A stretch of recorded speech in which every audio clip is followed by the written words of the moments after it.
இன்றைக்கி அன்னலட்சுமி கிச்சனில் சுரைக்காய் கடையில் எப்படி பண்ணலாங்கிறத பார்க்கலாம். வாங்க வீடியோக்குள்ளே போகலாம். சுரைக்காய் கடையில் பண்ணுறதுக்கு நான் குக்கரில் எண்ணெய் விட்டுருக்கேன். கொஞ்சம் கடுகு உளுத்தம்பருப்பு போட்டுக்கலாம். கூட கொஞ்சம் வெந்தயம் போட்டுக்கலாம்.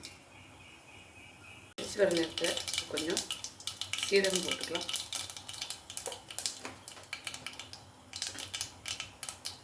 நான் ஒரு பெரிய வெங்காயம், ஒரு பச்சை மிளகா, ஒரு காஞ்ச மிளகாய் எடுத்து வச்சுருக்கேன்.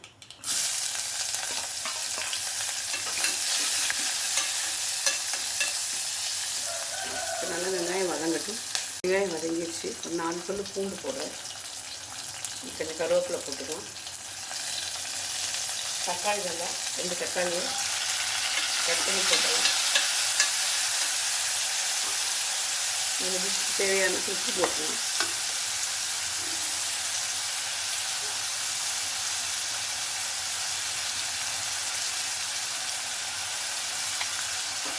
தக்காளி நல்லா சாஃப்டாக இருக்கும்.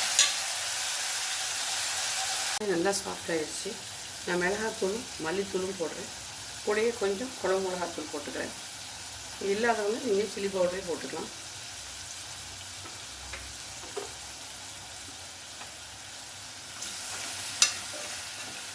இது கூட நம்ம கொஞ்சம் மல்லித்தலை ஸ்டெம்ஸோடு எடுத்து வச்சுருக்கேன்.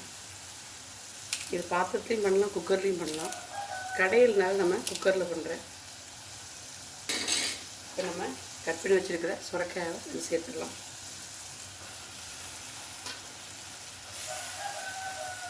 தண்ணி விட்டுக்கலாம். இப்போ ஒரு 2 விசில் விட்டு எடுத்துடலாம். பாருங்கள், நல்லா 2 விசில் விட்டு எடுத்துட்டேன். நல்லா மசிச்சிடலாம்.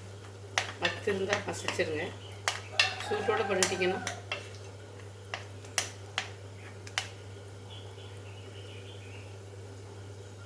நல்லா மற்ற வச்சு கடைஞ்சாச்சு. நல்லா சூப்பரான சுரைக்காய் கடையல் ரெடி ஆயிடுச்சு. நல்லா இட்லி தோசைக்கெலாம் சாப்பிட்லாம். நான் சாதம் தான் இன்றைக்கி ப்ரிப்பேர் பண்ணியிருக்கேன். சூப்பராக இருக்கும். நல்ல சாம்பார் வாசம் அடிக்குது. ட்ரை பண்ணி பாருங்கள். இன்னொரு சூப்பரான டிஷ்ஷோடு மேக் பண்ணலாம். மறக்காமல் சேனல் லைக் பண்ணுங்கள், ஷேர் பண்ணுங்கள், சப்ஸ்கிரைப் பண்ணுங்கள். தேங்க்யூ.